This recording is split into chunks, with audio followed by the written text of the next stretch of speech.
Alright, let's try this then. Yeah. This is my #1 guitar. I've had it the longest. I got it because my mom bought it. My mom bought it for me when I was 18. I'd already been bunging around on a copy since '82.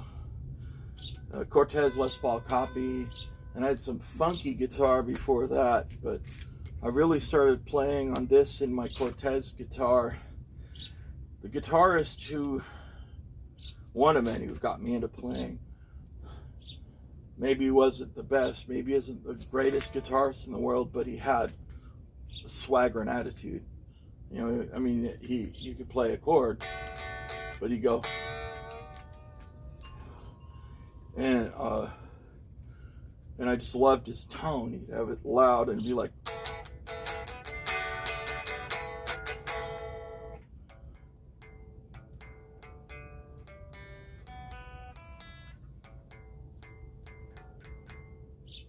probably need to restring the thing, but anyway.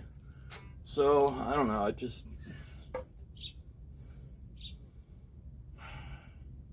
learned by playing records, and maybe rely on these pearl inlays on the 3rd, 5th, 7th, 9th, and 12th fret to keep track of where I am. It helps me remember things, you know, like scales look in a certain way.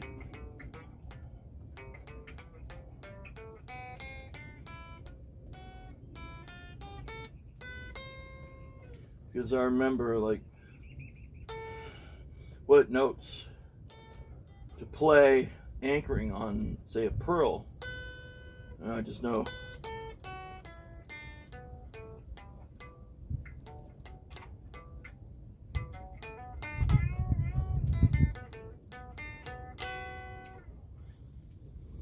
And, you know, I'd hear things and what's that? How would I play it right? So then, I'd literally listen to a record, and after a while, I kind of just recognized that a lot of times chords are used, whatever, you know, like.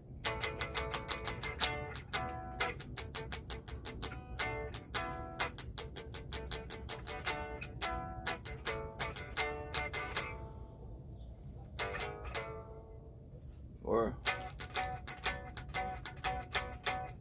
harmonics, using those.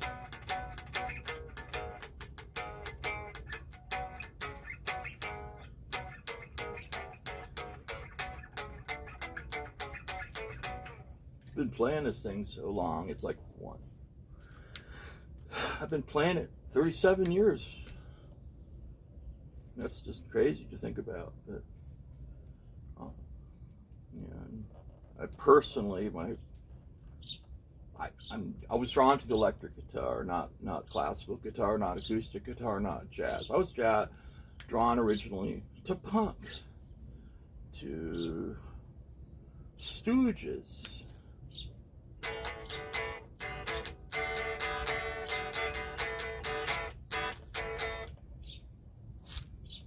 and Thunders.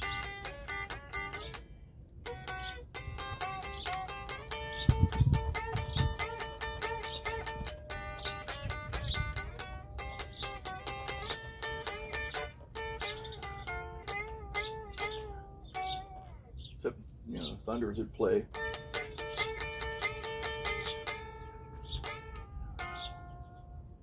which wouldn't sound right because the chord would be a major chord. So you had to go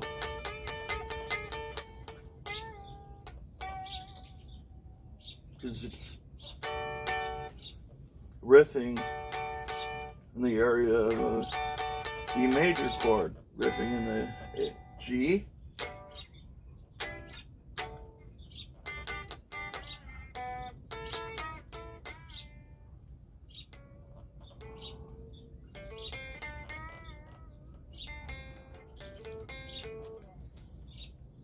And it's important if you're like riffing to know what chord you're playing, more than necessarily the scale, you know.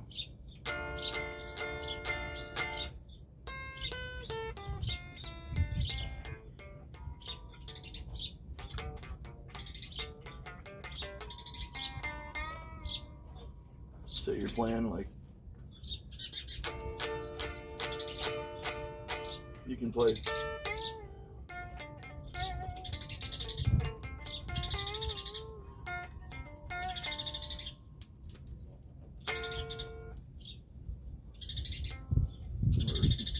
this would be a minor 7. And you still do the thing. You might emphasize the 7th.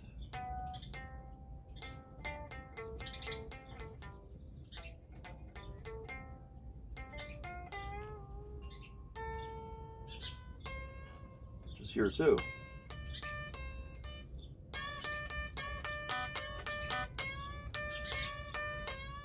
A bit up to the D from a C.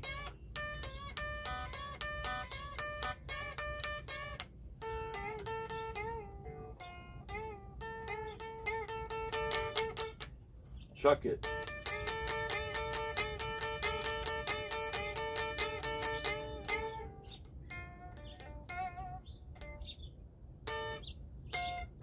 Even like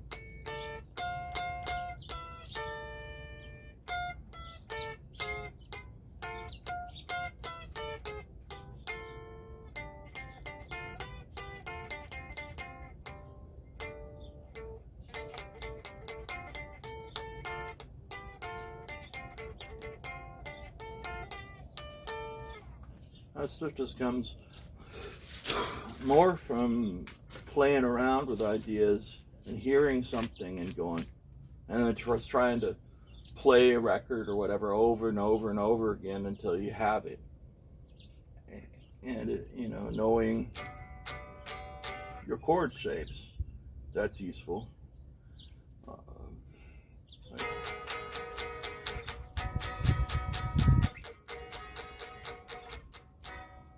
A song that has that minor to major. All right, so if I play a riff,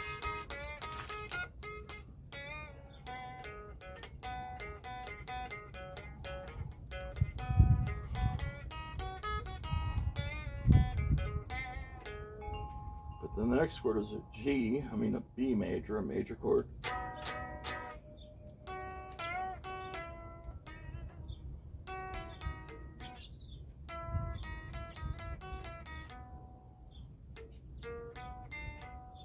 So you go, that's a mistake.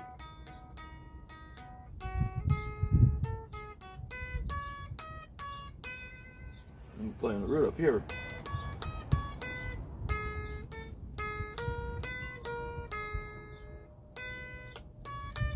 See, if you play that over,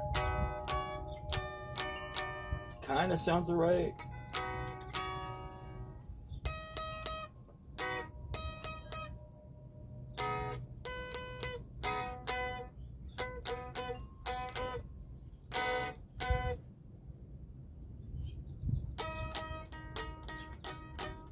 It's hard to finger that, but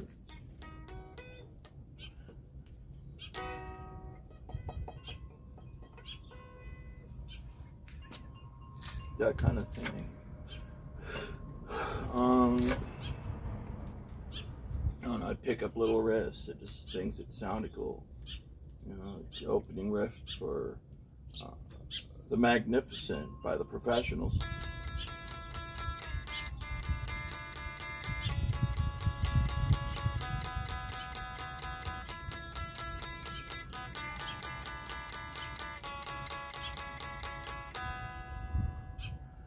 I still don't quite know the whole tune. And then there's another, it's like,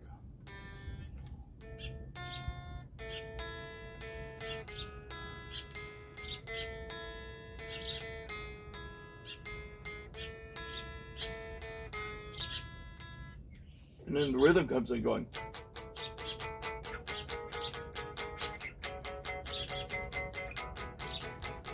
Get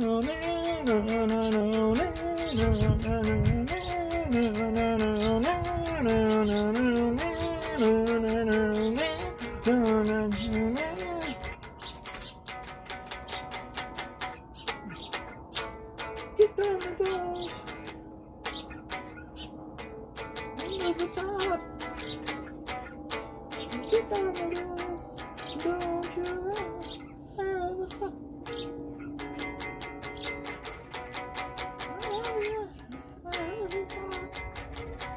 No. And that's sort of it. I didn't really completely learn the song. I didn't always do that. I tended to, pick up when I wanted or what I needed from the song and then move to something else or do something else. Is that the right way to do it? No. Is that the wrong way to do it? No. It's a way.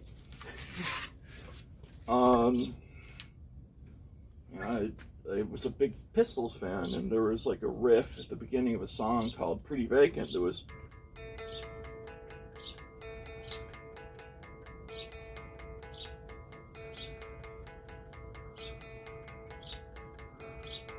which I just love.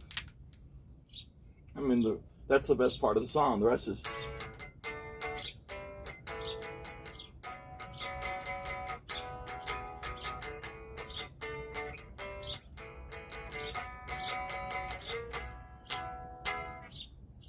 so pretty, yeah.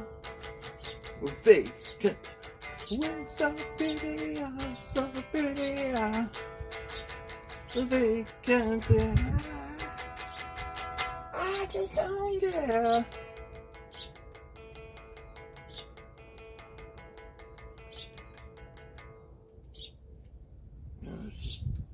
And the sound this guitar makes, the heavy wood,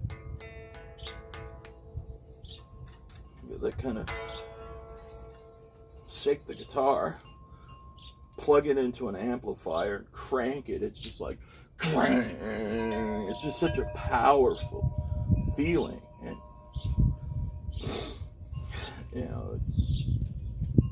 and I felt invisible, and this sound made me feel important, made me feel powerful when I didn't feel either. Just all the those sorts of things. I think yesterday I was doing a lot with these chords before I even necessarily knew.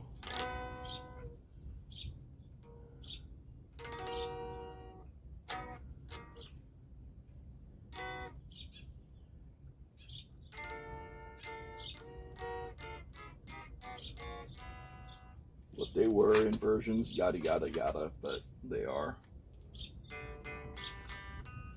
Before I had the new chords or anything, I kind of sussed out that these two notes sound good. You move them up and down, so I did a tune.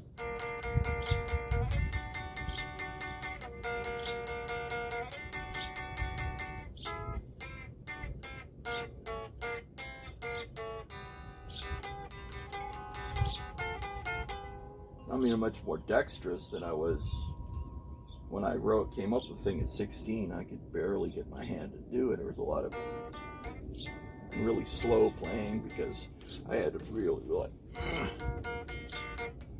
focus. I was because that's how I had to focus. I had to be I'm gonna figure this out. It's not the way. It's not wrong, right? It's just kind of what I did.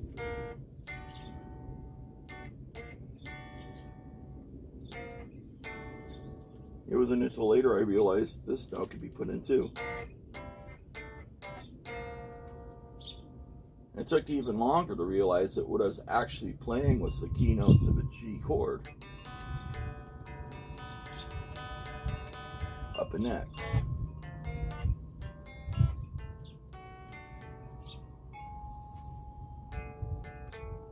And this is actually a D major chord. And it took even longer to realize that These 3 notes are part of this whole chord here. Whoops.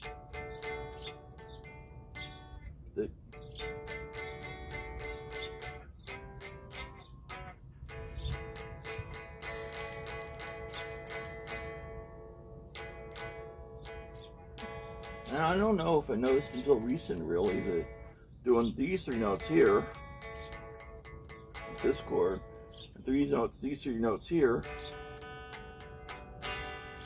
so you're like,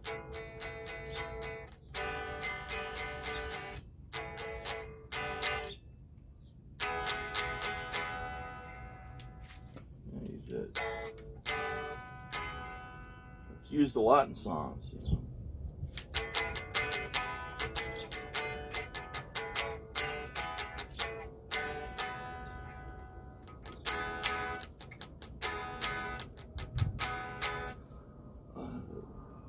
That's a Devo song, and there's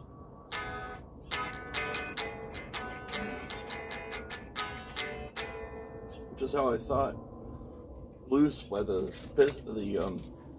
Stooges was played for years. What I didn't realize is he was playing E with these 3, bringing up to the G chord.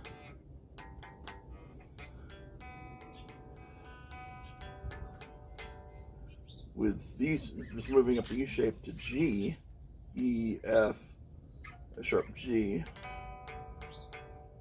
and then moving the same shape up to A, G, G sharp A,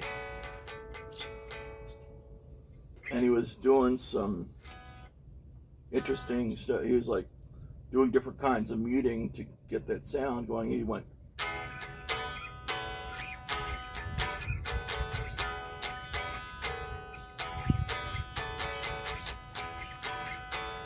I didn't actually learn that he was doing that until I watched him playing Loose in a live show, and I was like, oh, he's doing this. Okay, that's cool. So if you can see someone playing, it's like, oh wait, they're going up and down with a shape, right? And you just kind of follow that, and he's.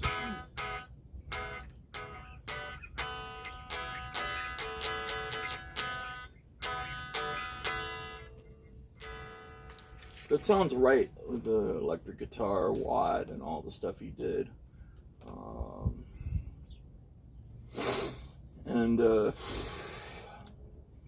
For years I thought Down on the Street was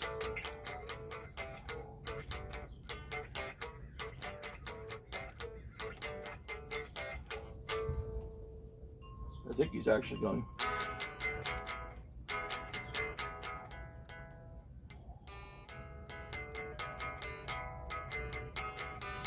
or something like that. But because I figured that out, I figured out chord progression that works.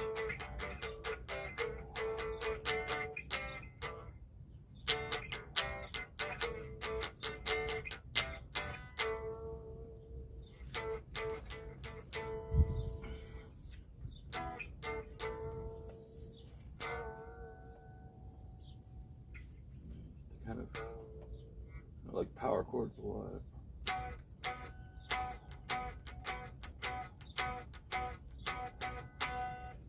And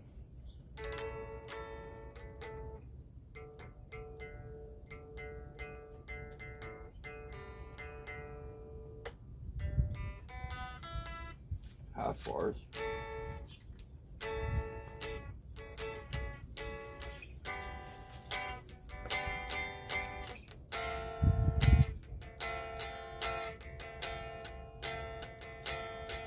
Which is in dirt. Do you feel it? Do you feel it when you touch me?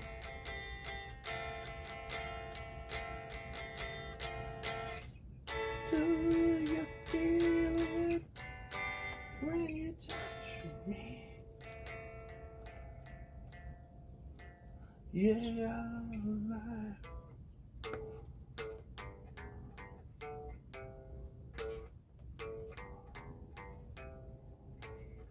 which is actually the bass notes, but on a bass you play over here.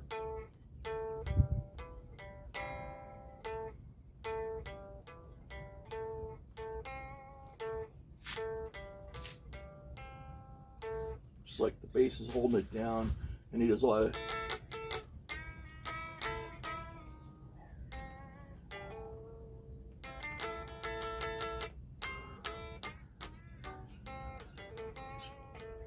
of bluesy shit in A, right?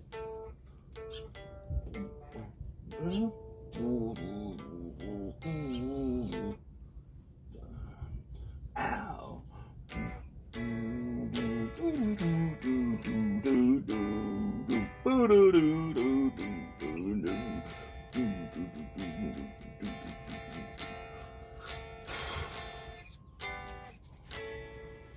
And at one point he goes,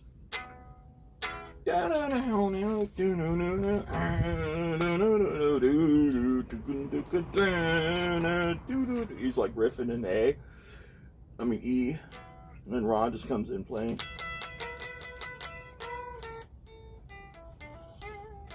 Riffing away in E minor.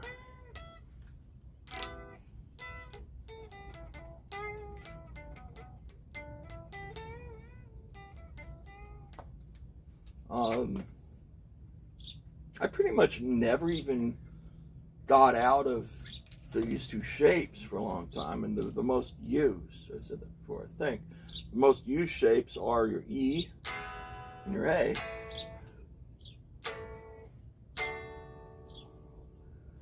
And part of the reasoning why is there's an automatic, it automatically sets you up to play all the chords and the chords, right? You know, you got, I know it's like you got 1, 4, 5 in A. Okay, you got 1,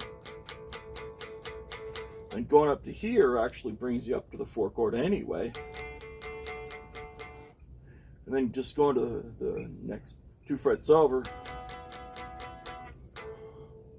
That has to do with 4 and then 5 notes away from the chord tone, the scale tone. 1, 2, 3, 4, 5. And that's an A there, so you don't have to go, you know.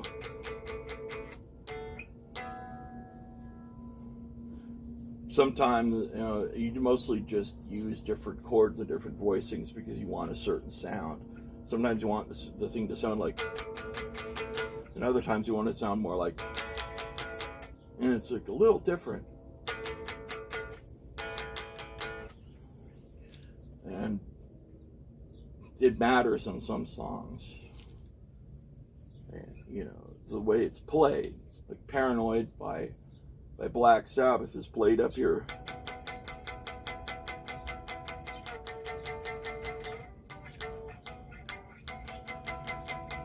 Because that's how Tony liked playing it. You can play it as,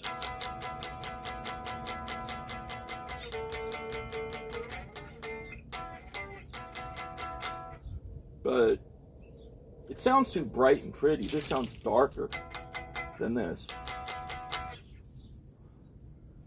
It's just a tone preference, sound preference, more than an actual different, wrong or right way to play it. And the right way to play it is where you're not leaping all over the place, because the more leaping you're doing, the harder it is. You know, having to go like to these 2 chords, like here would be, as opposed to, you know, like doing it this way, you can go.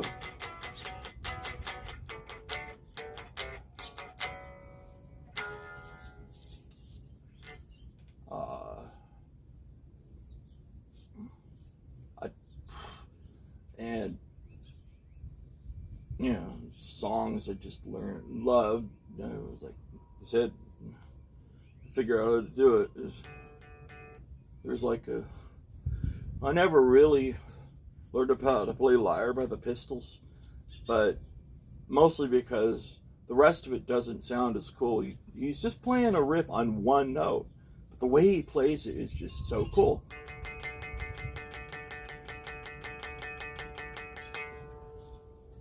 And then John comes and goes, la la la la la la la la la la la la la. Well, you have to lie, should have realized, should have tell the truth, should have realized, and then it goes downhill.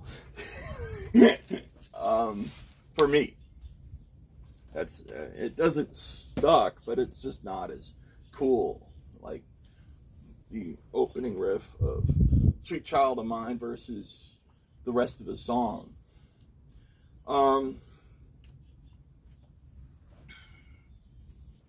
Yeah, I mean,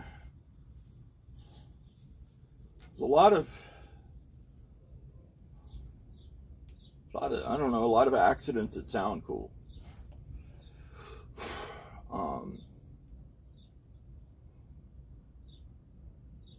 But yeah, I basically became a guitar player because these people that weren't necessarily virtuosos just had a thing, a sound.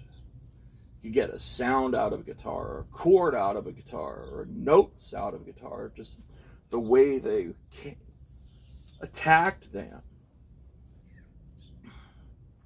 You know, and there's guy, you know, like a chord like this, you go.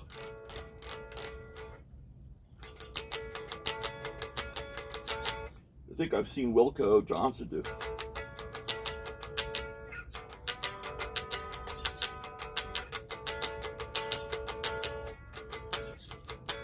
Or even do downstroke and an up.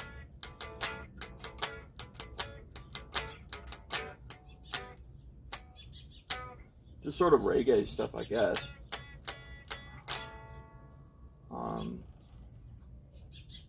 Yeah, and you hear interesting constructs, songs, like Warhead by the Subs, UK Subs.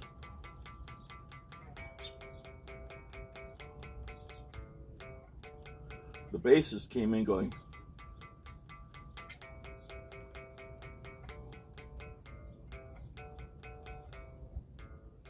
the guitarist came in.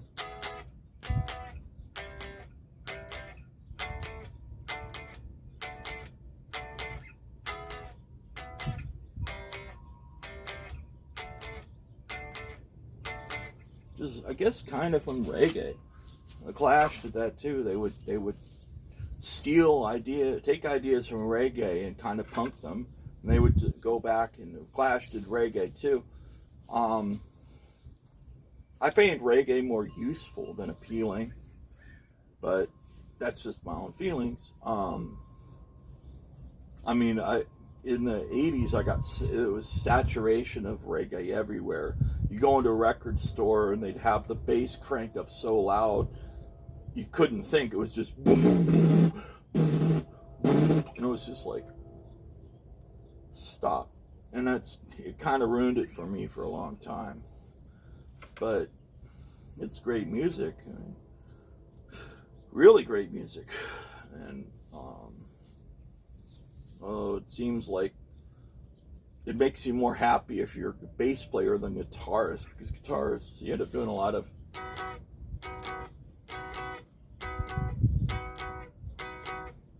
which is a useful skill, though. You just lift up your hand going up mutes it,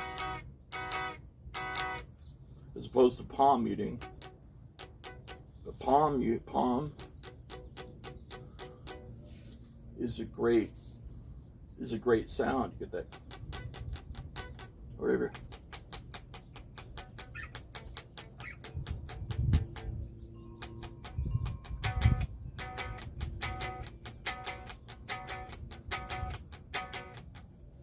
You know, that kind of thing. Mute, strums, mute, pick, mute, pick, mute, pick.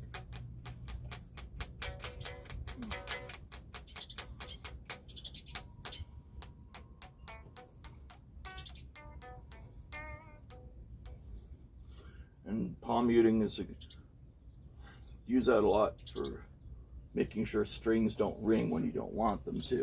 Like an electric guitar, especially. Do palm muting and everything, really. you know, I tend to really like downstroke only. And a lot of my favorite bands never really did upstroke or up-downstroke. And I never quite figured it out, but Johnny Ramone had an interesting way of playing chords. He'd be like,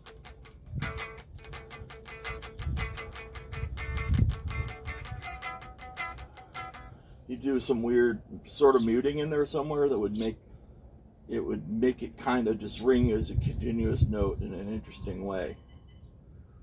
And I haven't figured it out. There's stuff on YouTube about it, but I still haven't quite figured it out. It's like a sound, and he just got his sound from his guitar right into an amplifier, cranked. Steve Jones did that. A lot of guitarists did that. They didn't use effects of any kind. Maybe wah, maybe distortion, maybe a flange or a phaser, different shit like that. But you know,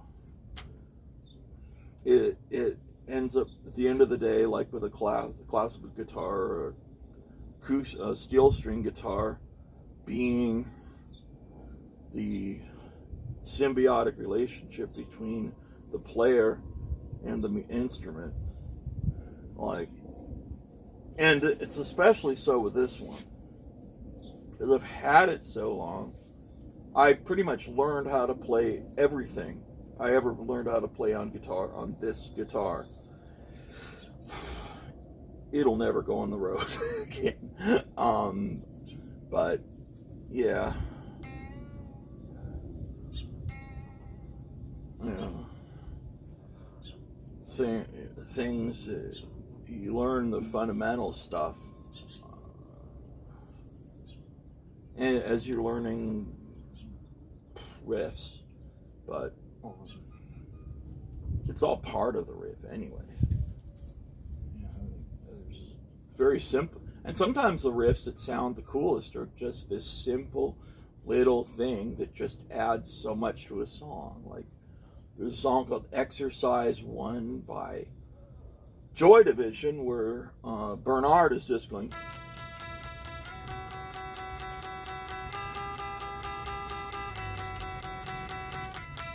the whole time. And when he ends it, he goes,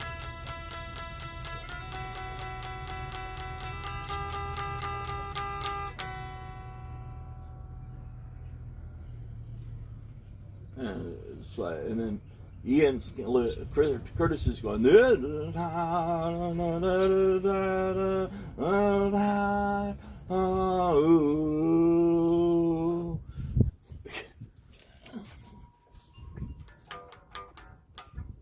I think Peter Hook is just going on the bass.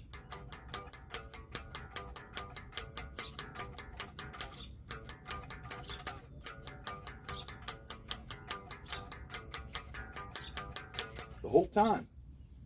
And I mean, the song starts out with some crazy notes and just the bass going.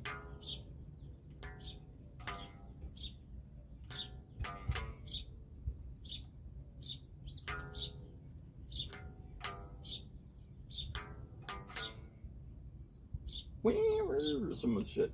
And then it kind of goes, and then it starts.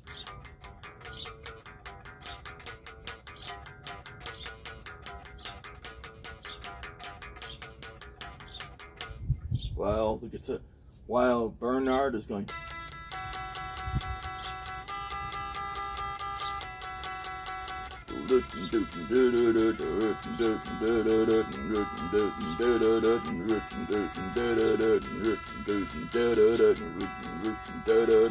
And it's like, it's kind of like robotic and relentless.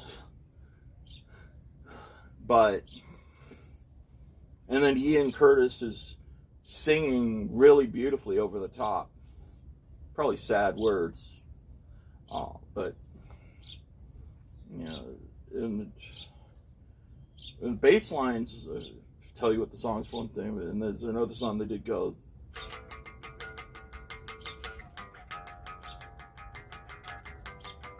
Actually, I think it's, yeah.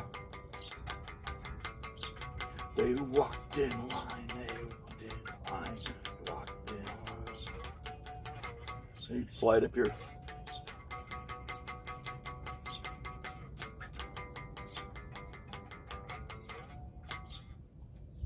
And yeah, and things like that were just, Joy Division thought about, it was like the bass player is up here.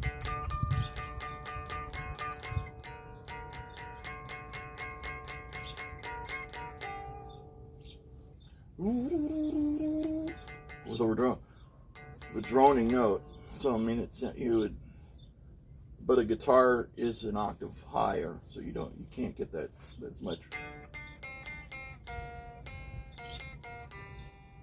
kind of thing.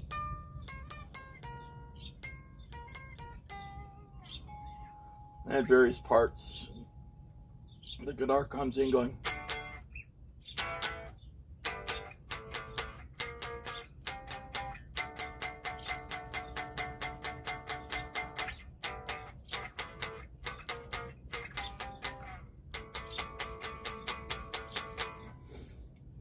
Well, you know, that's kind of going on at the same time as the bass doing that riff.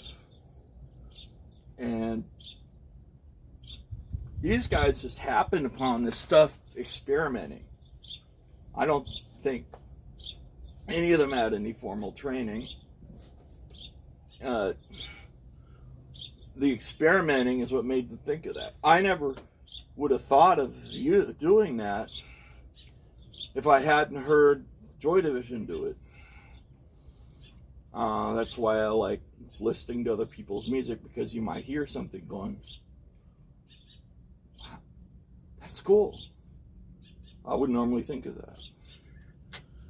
But then you use it. I learned a lot about bass from Peter Hook and Lemmy. And Lemmy played like a lot of on bass, or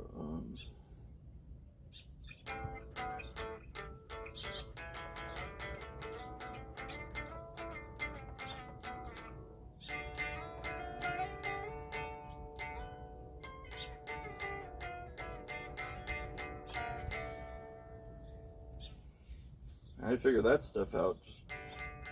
What sounds cool? That sounds all right.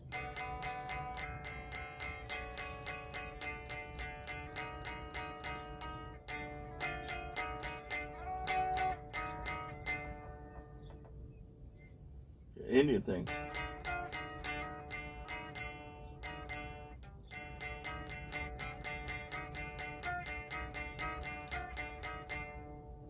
Or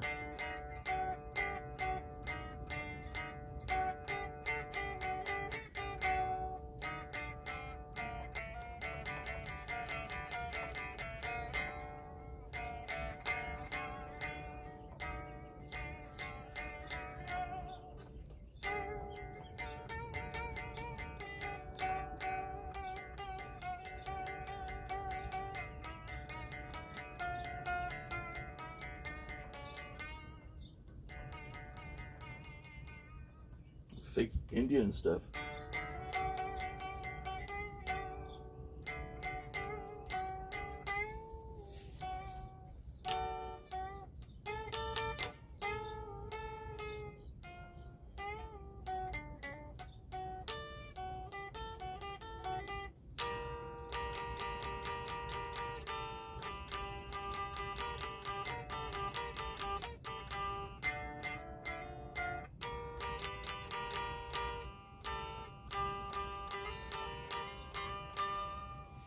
Up a G, right? The notes and just G, the G, B flat,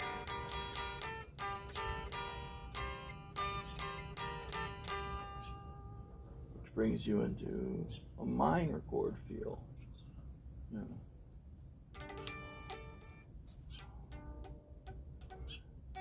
Whoops. You got that minor third feel.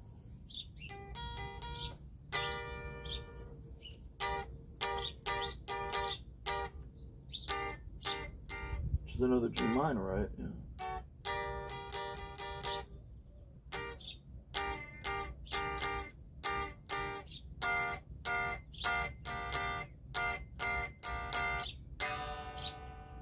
So that's major. Again, whoops. That's minor. Minor 7. Minor major 7.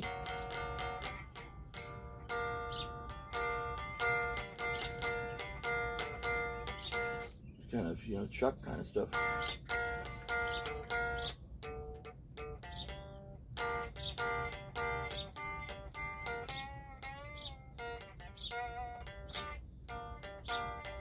Just a lot of, you know,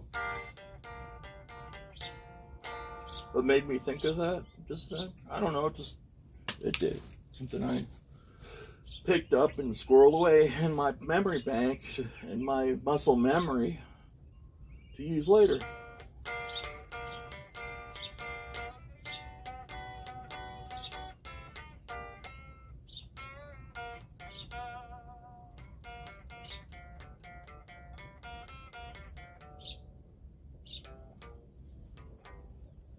Just like, you know, using bits and bobs out of a G minor scale.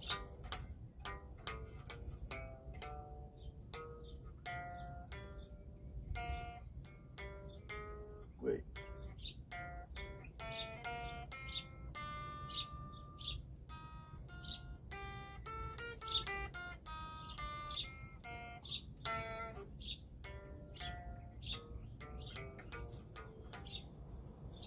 It's like I had to remember for a minute, because I don't actually play the full G minor scale up and down as much as you use notes in it. I forgot to play this note.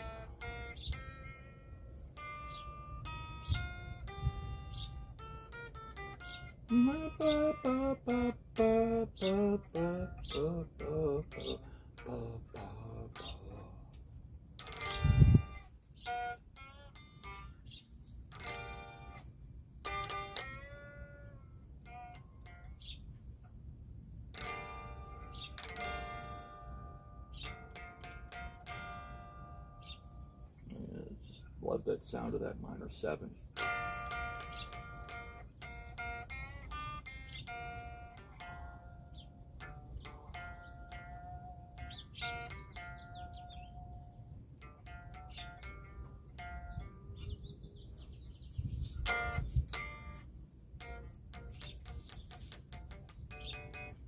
Yeah, this note's we can play this note in, but that's the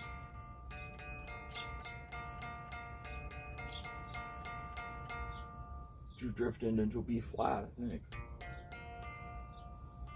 Yep.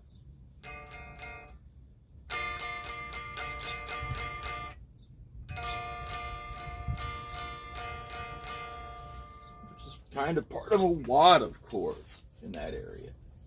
D, B flat, G major,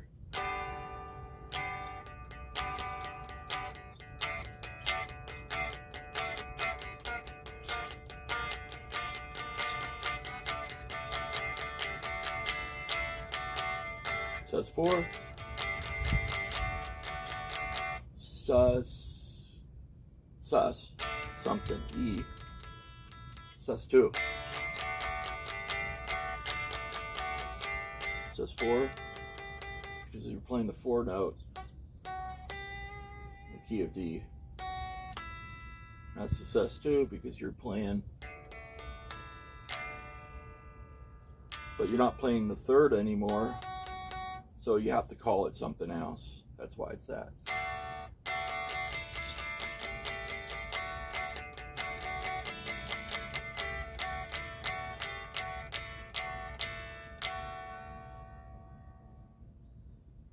same thing here with an A.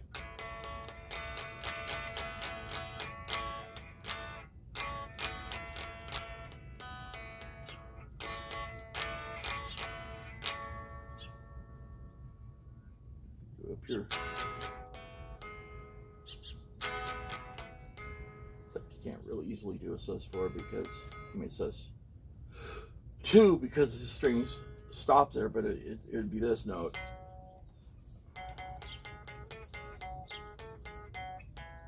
One, two, three, four, 5, 6, 7, 1. And your major scales always have this sound to them. Ba, doo doo, you know.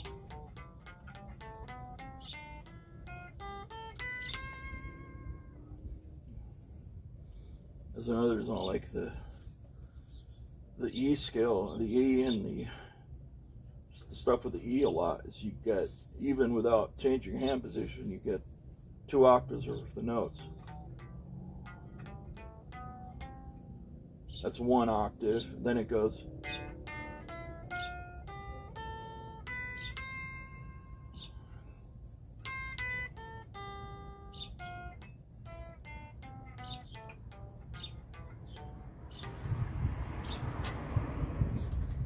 oh, so there's all that stuff, yeah, man. But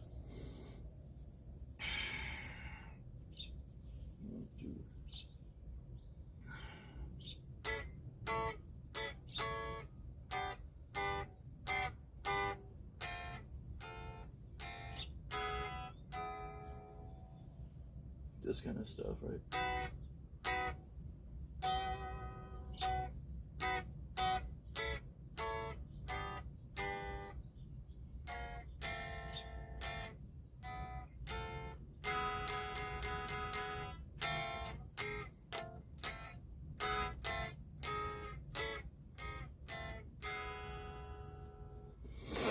That kind of stuff can be used for solo color, for adding little bits and bits to a tune. It seemed like Reverend Blind Gary Davis, can't remember his last name right. Anyway, he's like playing a lot of stuff up and around in here and stuff, and it was, couldn't quite tell what it was, but it was most likely chords as little fills to keep it interesting, like inversions of chords. Which this isn't, but anyway.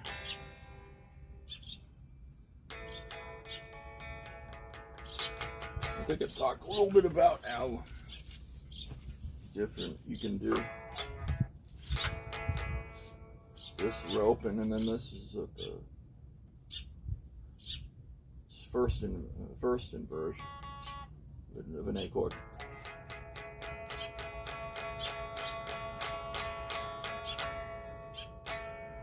Which is really barring with this.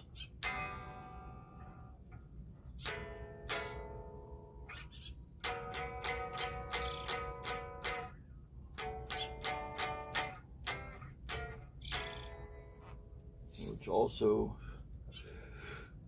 is often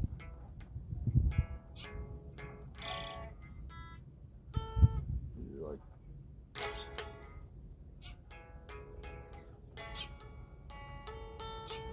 I don't do the stretching enough, so I'm struggling. I prefer to this one, or you can go like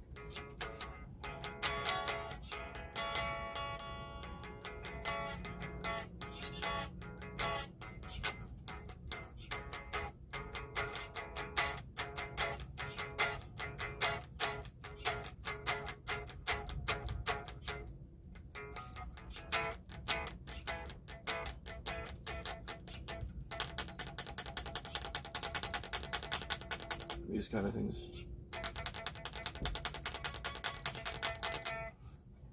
I get there by just learning developing over time complete control of this hand. Just like strum, up and down.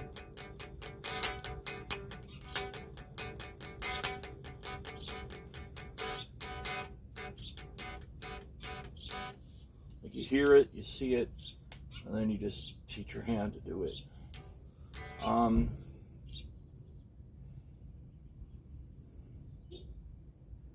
Strumming is useful.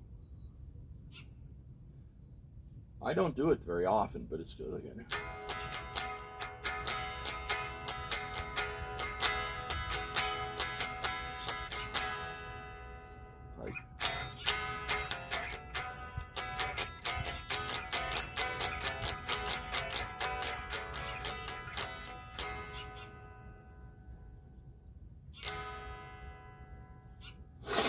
Guitar is Pete Townsend, right? You know, it's like a, I do, you know, something.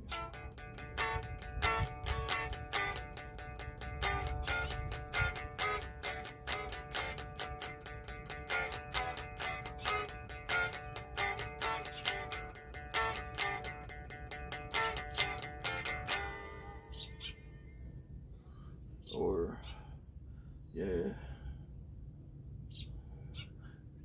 Or A&A, or he has a riff that's going. I mean, I don't have that in my hand right now.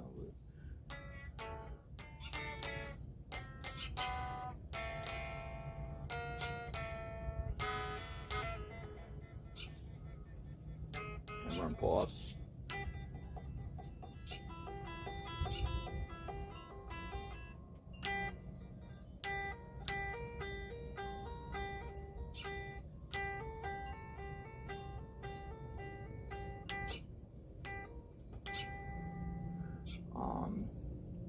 But yeah, developing that pinky.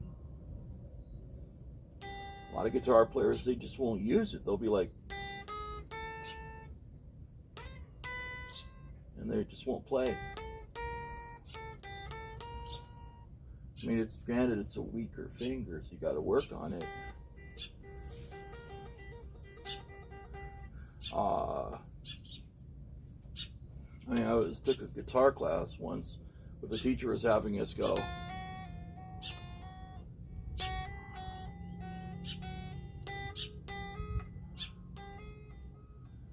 Going up the neck.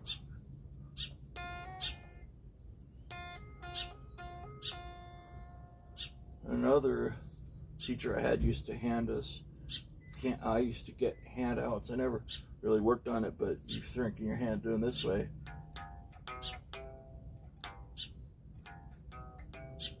Or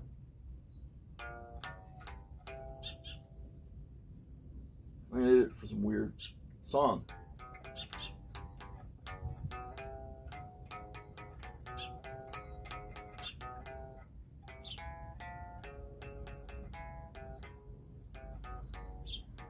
Can't play right now.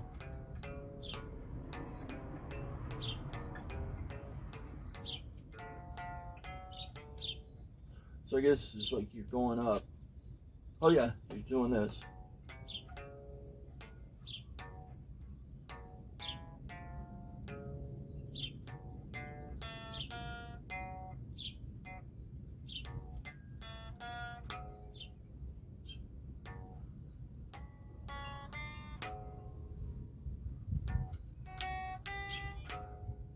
Something like that.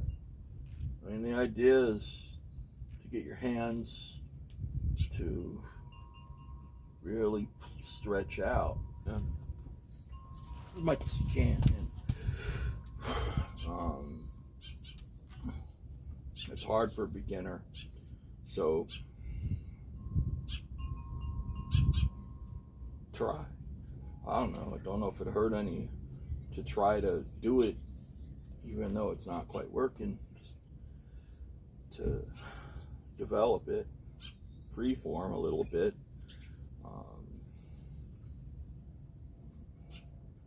I mean, crazy things happen. I mean, I wouldn't personally recommend it, but Steve Jones learned how to play guitar by just staying up 4 days straight.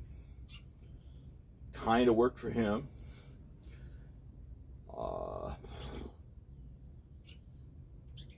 But I learned how to play guitar listening to records, trying to figure out what was going on.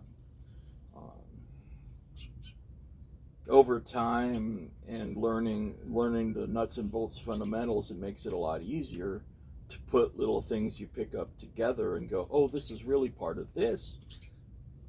Because guitar playing is kind of like a puzzle for me. It's like, oh, no, that piece, I can see now that piece goes here and works as part of this and that.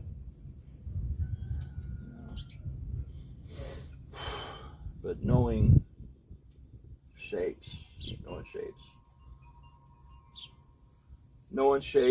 and knowing how to change the shape to add and subtract the right notes makes a lot more sense and is less overwhelming to me than looking at a billion chord diagrams, because it doesn't show you that actually those chords are, you know, the same thing, only different. And that's important too. Same, only different. Yeah. Example. You know, this is major, right? This is the root. This is the fifth.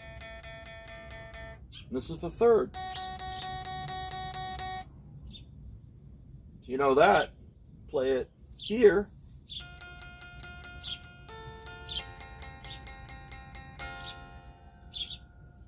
And that's F. That's E. And that's G from this note.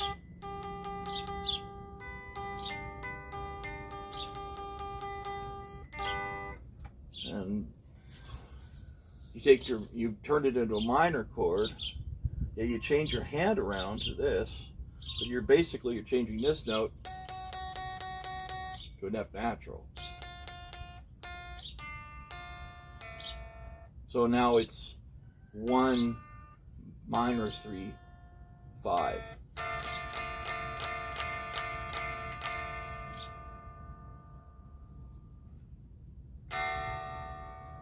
And then you get your sus4 because you're doing this. It's root. That's now the 4th degree in the scale, and the 5th, which creates a tension, which wants to resolve to.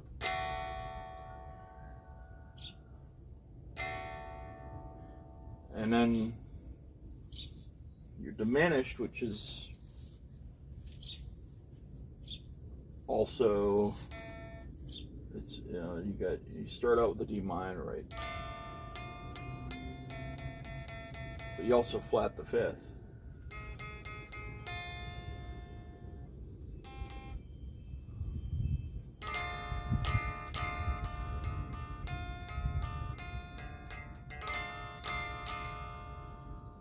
So that's a root,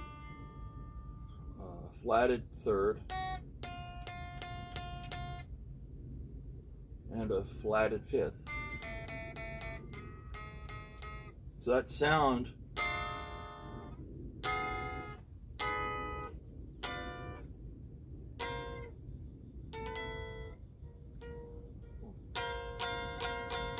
I don't know what that chord is. That was a mistake.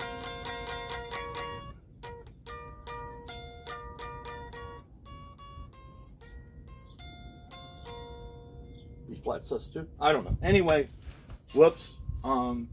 Learned something from that too.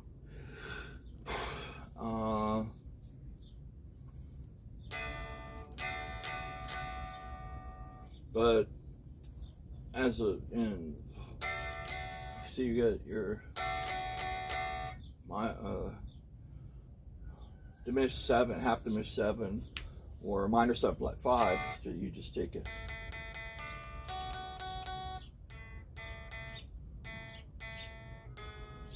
Right, you know, flat 5, flat 7, and you take your C and your D and drop it down to C. So it's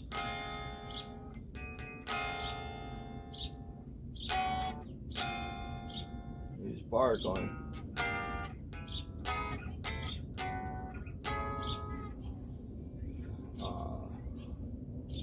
Same thing here.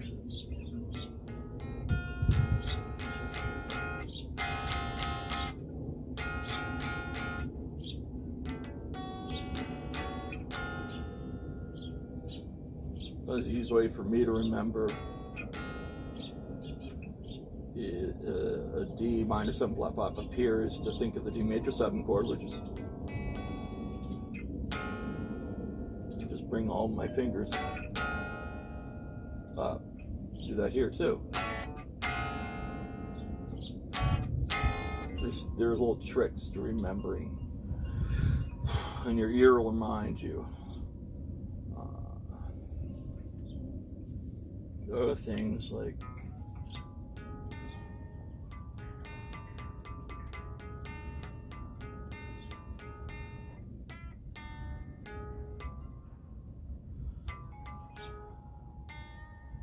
that. Yeah, I think there's in a book or in something I've seen, this one showed a D, and they weren't playing this string, and it was a 7.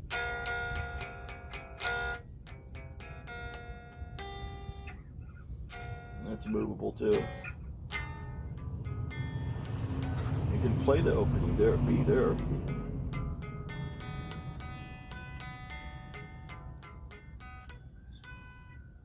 Well, I like using that chord the most is bar these notes.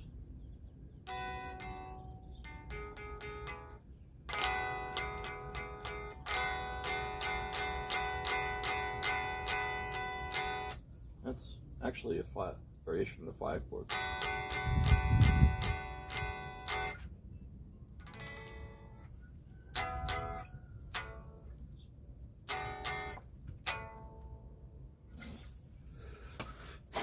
Things like that,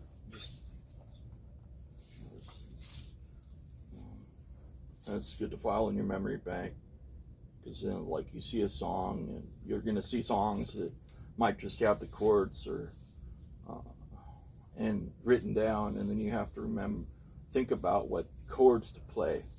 And at first you should have, I guess, like the chord is written out next to it, but over time you develop going, say you listen to something and it's an E minor, an E7. I'll say E7, right? And then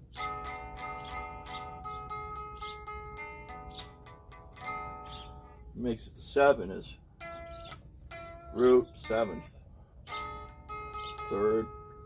So it's like 3rd, 7th, 5th, root.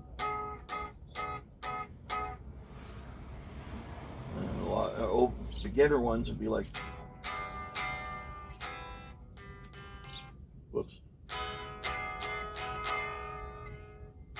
Anyway, so yeah, I'm getting way too complicated here, but for now. But anyway, so that never changes, whether you're being asked to play an E major, an E minor 9,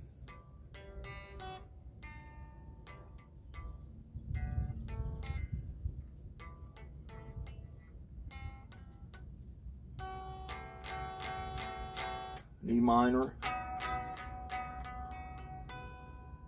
an E minor 7, or whatever. It's like, it's more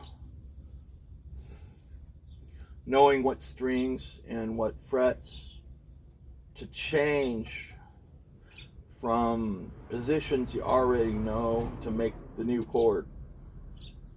It's a little more advanced than right now, but basically learn your chords, your shapes, and all the rudimentary stuff, and that allows you in time to be able to do and understand some of the more complicated things I'm talking about, because the more complicated things I'm talking about come entirely from the nuts and bolts of the guitar.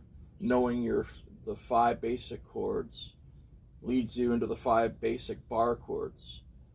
Knowing how to make major, minor, augmented, diminished, sus4, sus2, and all these other things up here will benefit you when you take it up the neck, because it really is just you know, it's like your hand is like a capo, and then your other fingers work accordingly in relation to open, you know, like that. And it's kind of capo-y, right? You know, you go up here, you put this hand across all these, and then you do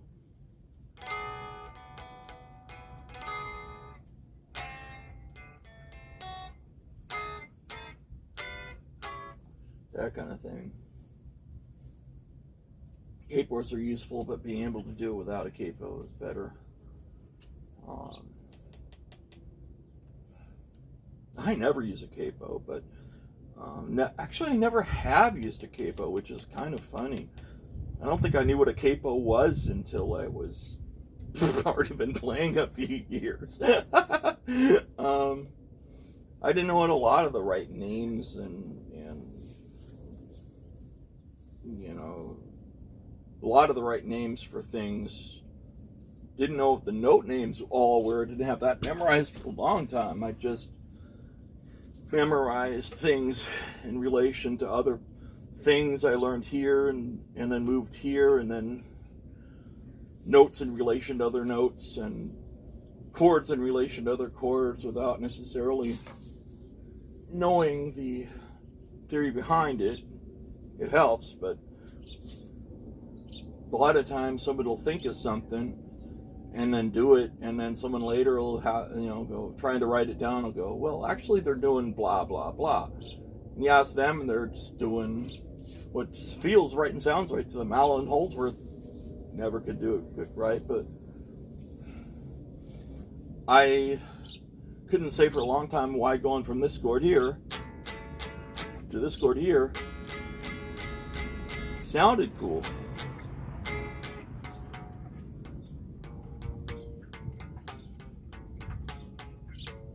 Except it apparently is a 3 chord in that key.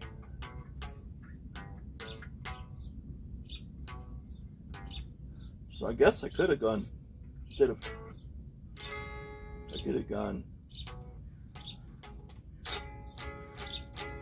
but that would have been a leap.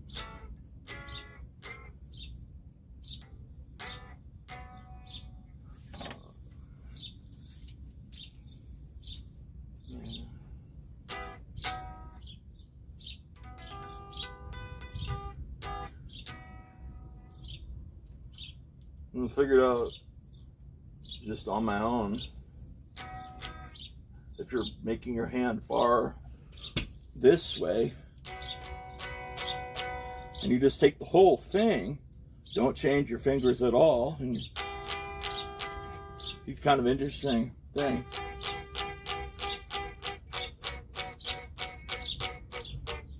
There you go.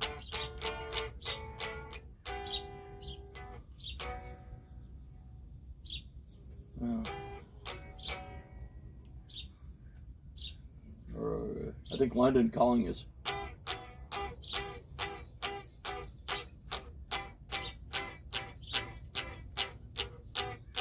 or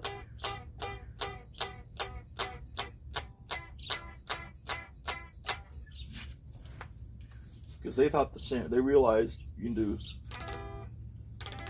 and that sounds cool, or this. So I guess I really just reversed London Calling.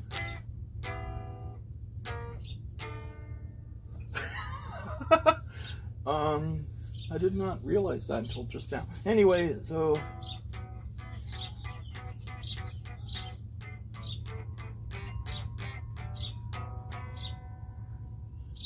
And you come up with chord progression. A lot of people use this one.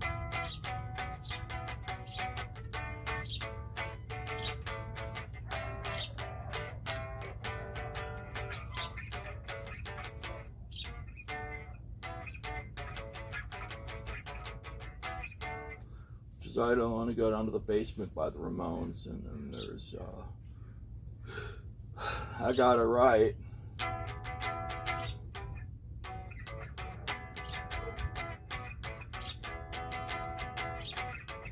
I got a right to do anything I want in your time. And I got a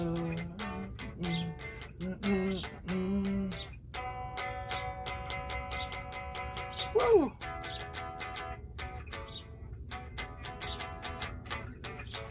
There it is. So just love that.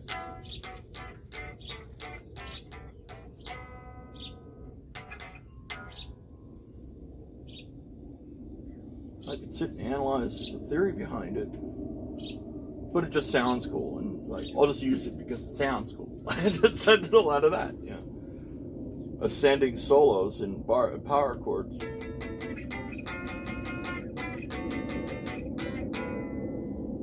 So I have a song that's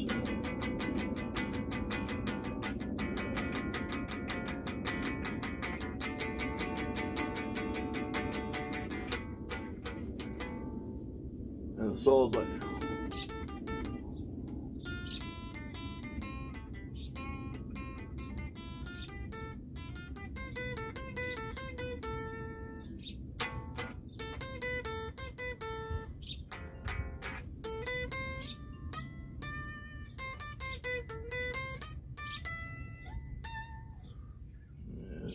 might do a solo. It's like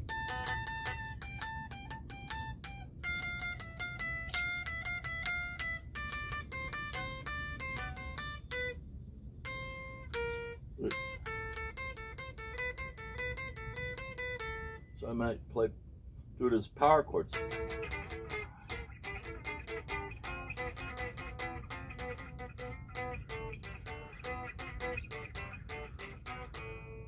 Which I'm out of practice because I don't play that song every day anymore. But it's like just playing an A minor scale as power chords.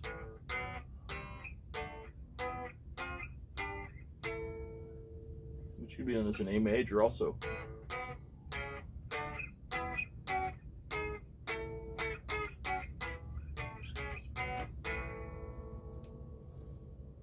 Or octaves.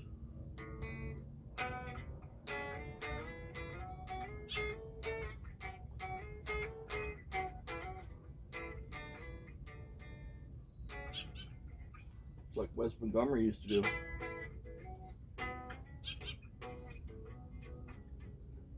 Which is a lot of the, you scale that.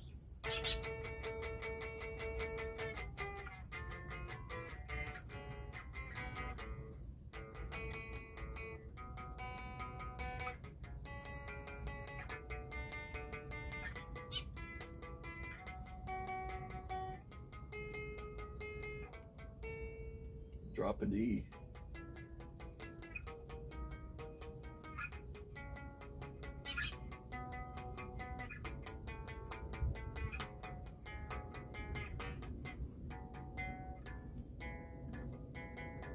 Or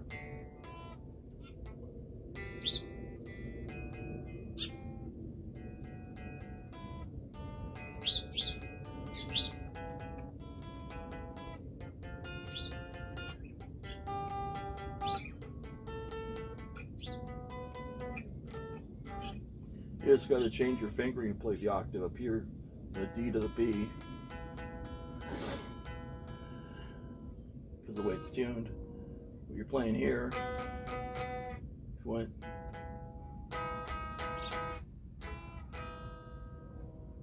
sounds cool, but that's a 7, not an octave.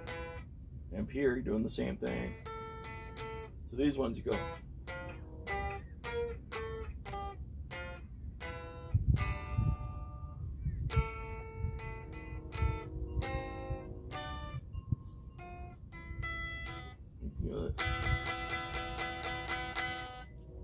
I discovered doing that, you can go.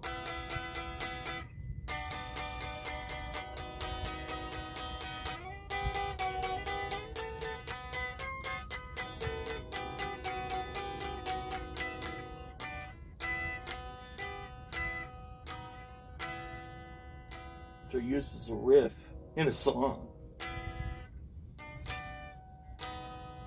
And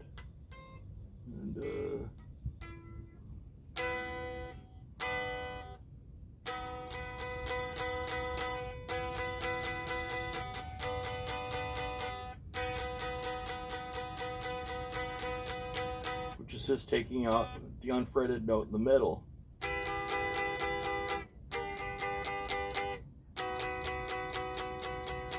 So I'm taking out the fretted note in the middle of an E minor, the unfretted note in the middle of a B major chord.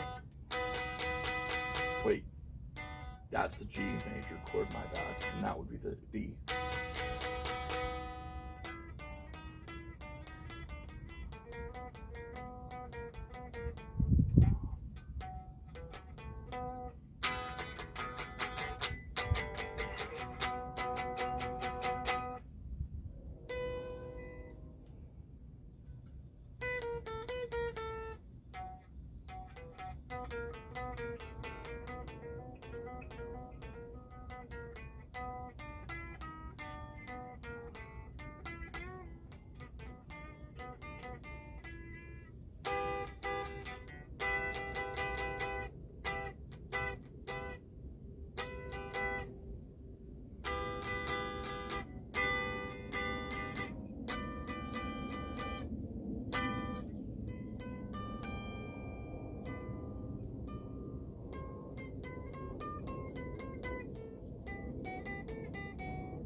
That just comes from just being able to think in terms of an inversion. You can go.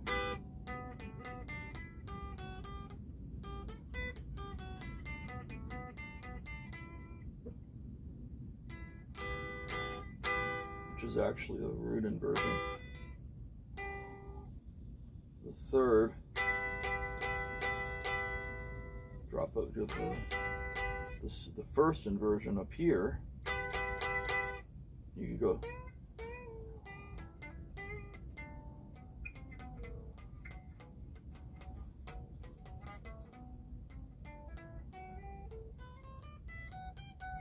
Which I guess comes from knowing your shapes, like the C minor.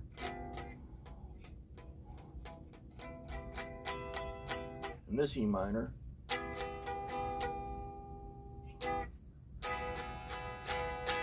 The open E minor, major.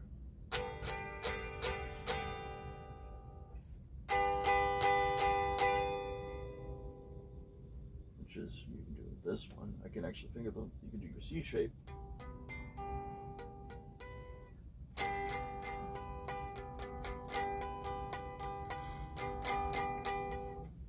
Which opens up this for you.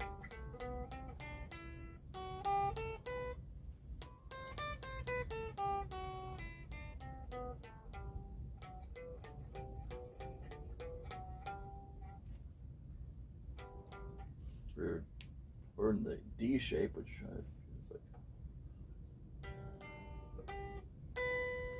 which opens up.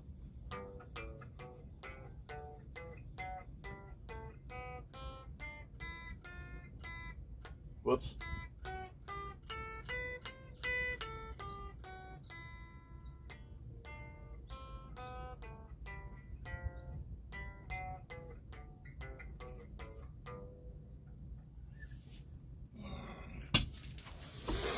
Really, the only reason to learn all that is so you know the interrelation of shape, and then you work with that, and chords and inversions within different voicings. You get your root.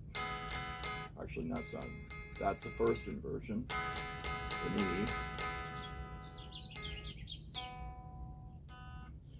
second inversion, root inversion, root. So you get root, root, third. I mean, third. I think of it as a chord tone. Sorry, it's like root, root, first inversion, second inversion. You go sing like back and forth inversions.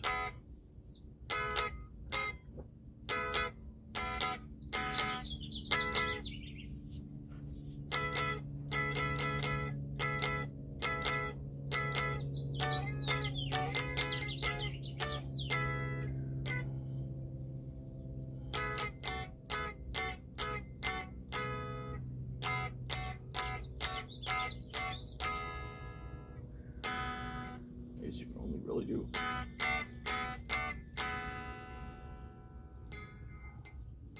Because you're out, you go.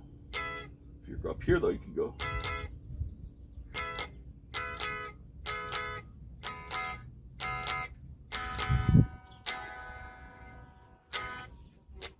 Which has its own thing.